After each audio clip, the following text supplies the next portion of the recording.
आदमी का संतुलन अचानक बिगड़ता है और वह सीधे दलदल में जा गिरता है। देखते ही देखते उसका शरीर रेत में धंसने लगता है। उसका बेटा घबराकर उसे बचाने के लिए दौड़ता है, लेकिन दूरी ज्यादा होने के कारण वह समय पर पकड़ नहीं पाता। दलदल में फंसा पिता चिल्लाकर बेटे को शांत रहने को कहता है। वह भरोसा दिलाता है कि वह खुद बाहर निकलने का रास्ता ढूंढ लेगा, लेकिन बेटा डर और बेबसी में अपने पिता को बचाने की कोशिश करता रहता है। आसपास मौजूद लोग समय रहते लड़के को पकड़ लेते हैं, वरना वह जल्दबाजी में कोई बड़ा खतरा मोल ले लेता। इसी बीच एक महिला को एक मोटी केबल मिलती है। वह उसे फौरन पिता की ओर फेंकती है। पिता किसी तरह केबल पकड़ लेता है। अब सभी लोग मिलकर पूरी ताकत से केबल खींचने लगते हैं ताकि उसे बाहर निकाला जा सके। तभी अचानक बेटा खुद को रोक नहीं पाता और छलांग लगाकर दलदल में कूद जाता है। अब हालात और भी खतरनाक हो जाते हैं, क्योंकि पिता के साथ साथ बेटा भी डूबने लगता है। यह देख सभी लोग और जोर से केबल खींचने लगते हैं, लेकिन पिता को अपने बेटे की हालत दिखाई देती है। बेटे को बचाने के लिए वह अपनी जान की परवाह किए बिना केबल छोड़ देता है। वह बेटे का सिर अपने हाथों से ऊपर थाम लेता है ताकि उसे कुछ और सांस लेने का समय मिल सके। बेटा डर के मारे बिल्कुल जड़ हो जाता है। पिता बेटे को दोष नहीं देते, बल्कि खुद को ही इस मुसीबत का जिम्मेदार मानते हैं। दोनों धीरे धीरे और गहराई में धंसते जाते हैं। रेत पिता के मुंह में भरने लगती है, फिर भी वह अपने बेटे को पकड़े रखते हैं। कुछ ही पलों में दोनों पूरी तरह दलदल में गायब हो जाते हैं। तभी अचानक एक आदमी स्टूल उठाकर पास की खिड़की तोड़ देता है। खिड़की टूटते ही रेत तेजी से बाहर बहने लगती है। इससे दलदल का दबाव कम हो जाता है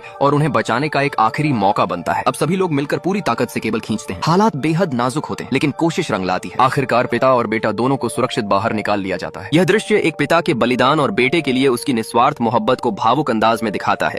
जिन जिन लोगों ने मेरे YouTube चैनल कहानियों का सफर को सब्सक्राइब किया है, मेरे पीर और मेरे गौसे पाक उन सभी पर अपनी रहमत करें।